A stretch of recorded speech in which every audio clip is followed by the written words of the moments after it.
long story short, on this '07 Mazda 3, this is my wife's car, we got new tires on it, and the technician at the tire place let me know that one of the lug nuts was stripped. So I gave him the okay to just tighten 4 of the 5. We got it back home. It's now a few days later. I'm taking a look at it, and now, as you see, we have one wheel stud missing. The wheel stud was there originally when we got the car back, but it has since fallen out. So what the problem was the wheel stud wasn't properly seated anymore, and the lug nut was stripped on the wheel stud. I was able to see before.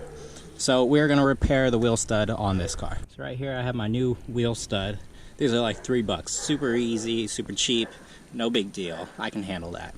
Now here we have a wheel lock nut. This is what the car came with. It was only on the rears for some reason. I did thread this onto the new wheel stud. This is perfectly fine. So we are going to reuse this. This is a lug nut, the one they said that was stripped. And yeah, this one is stripped on the inside. It is horrible. We're not even going to be able to use it. They did a paint pen on it and then marked the rotor, so you know it's this one that's bad. And then they did end up putting on this lug nut that wasn't originally on the car. Probably, I don't know, they must have messed up the lug nuts, but either way, end of the day, we're fine. We just throw the new wheel stud on and put this locking one on. If we take a look on the back side, that's where things get interesting, because it fell out, but it didn't actually leave. It's still here. If we look at the back side of the rotor, you can see the wheel stud is actually held up against the caliper. So it's just been hanging there, dragging, making a horrible noise. So let's take off the rotor, take off the caliper, and pull that out. Alright, so these are basically forward brakes. We just got this clip on here. We're just gonna pop it out, try to be gentle and not poke ourselves in the eye. Use this just in case.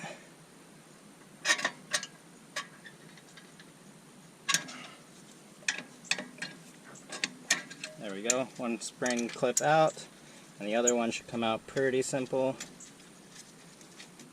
There we go. Remember that orientation.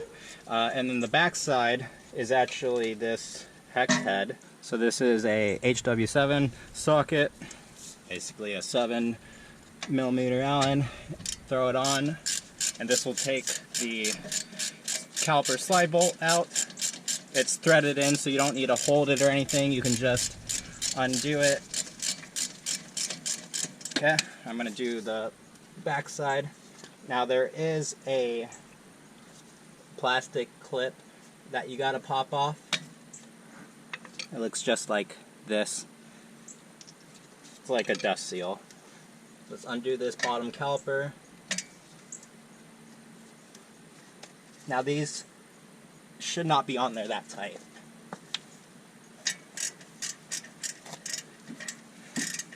I think they're only like 20 or 30 foot-pounds of torque, so really not that bad.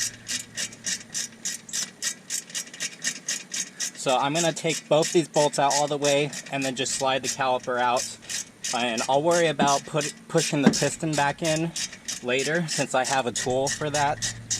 Alright, we got the caliper slide pins out far enough where we should be able to just pop this off.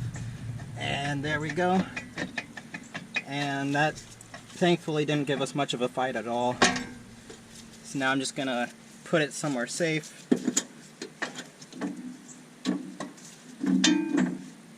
That'll work. Alright, now we can work on taking the rotor off. We got to take the caliper bracket off as well. On the back side is just two 14mm, and then this bracket comes right off. Now with that out of the way, you can really see the the wheel stud just pinned there. So let's take this rotor off. Alright, so now just the rotor in the way. We should be able to just beat it off. There we go. Break that little rust seal. Here comes the rotor, and this is the stud that was broke. As you can see, that is, yeah, that's chipped. That's bad. No wonder this failed, and no wonder they told me it was stripped. The rotor actually has some hot spots on it. Kind of interesting. But all the caliper slide pins didn't have any grease on them, so maybe it was dragging. but we'll fix that up. So we have it all cleaned up now, and the back side, so there's going to be a nice smooth finish for this to fit in. We'll take the wheel stud. Now this car is pretty easy that we have access to put it in. Some cars not so much. Maybe you'll have to slide it over to the brake caliper side and fit it in there, but we have access here. Now we just need to push it through. So the way we're going to do that is with a couple washers and a nut. So I'm just going to stick my nut on here, put some washers, and then here is our lug nut to put it into place. So let me actually do this combo.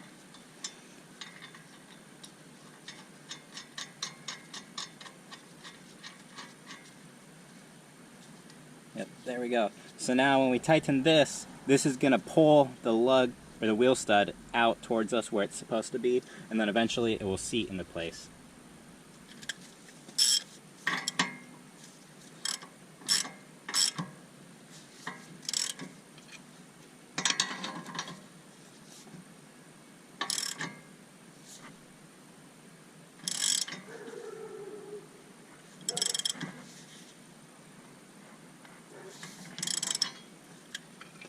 And just got to keep doing that till we get it all brought into place, and you can use an impact to speed it up. Just know if you use an impact, it's going to heat up and you might not be able to reuse that lug nut. It might weld to the washer. So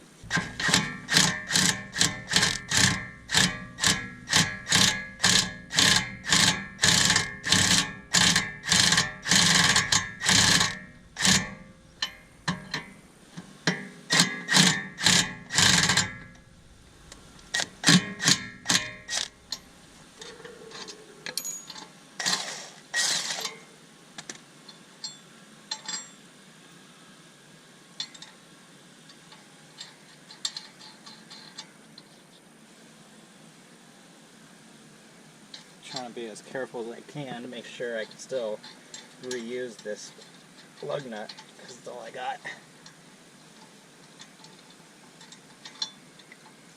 I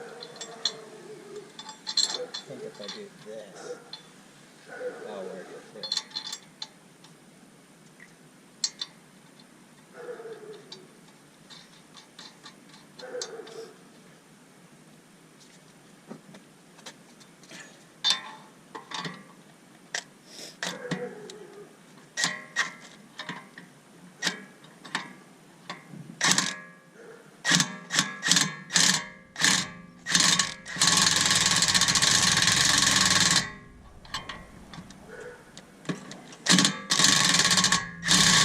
Alright, this is the spin-in type caliper piston.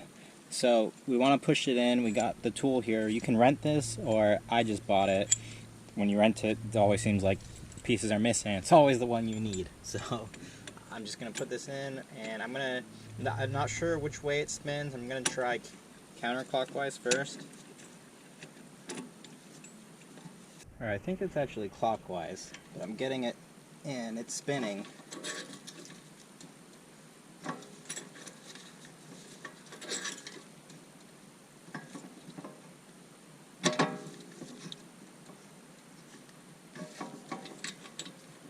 And that's probably going to be good enough.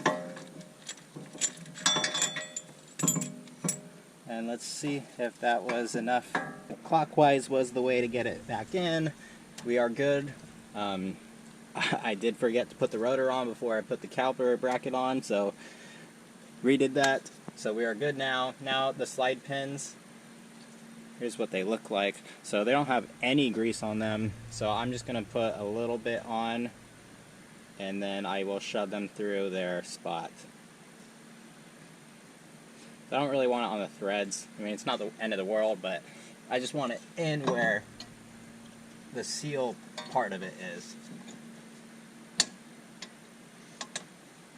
There we go.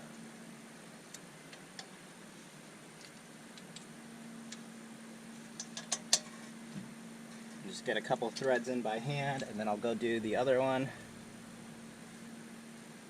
So again, I'm just going to hold the threads with my hand so I don't get too much on the threads itself.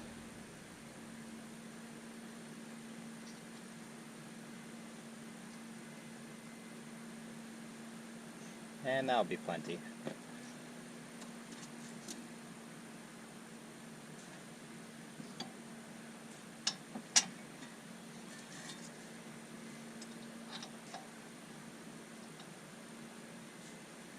And there we go. Now I can just go around and snug them up. Now remember, they don't get torqued that high. It's only like 20 or 30 foot-pounds, so nothing too crazy.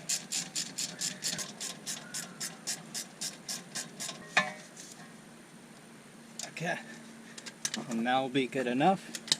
Take my rag and just wipe off some of the excess grease that we got going on. Now, caliper is pressed in, rotor is not held in with the wheel stud, so it's a little loose. Totally fine. But just going to make sure I wipe off this extra grease so it doesn't go onto the rotor itself.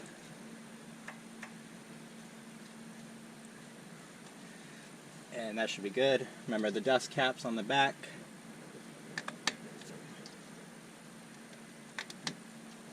Okay. And here we have it. We still spin freely, and it's not dragging or anything crazy like that, so we're good. Throw the wheel on, torque this wheel lug nuts, call it a day.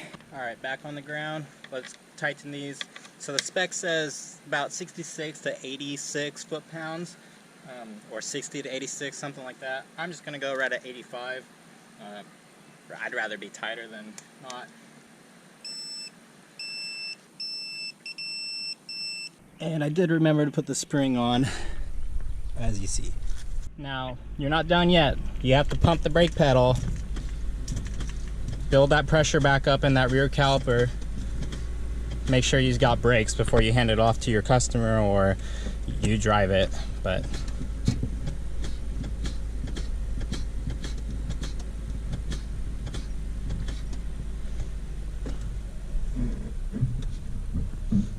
and we have brakes. And there we have it. Wheel stud fixed. We have 5 lug nuts on the car again. Thanks for watching. I'll see you in the next one.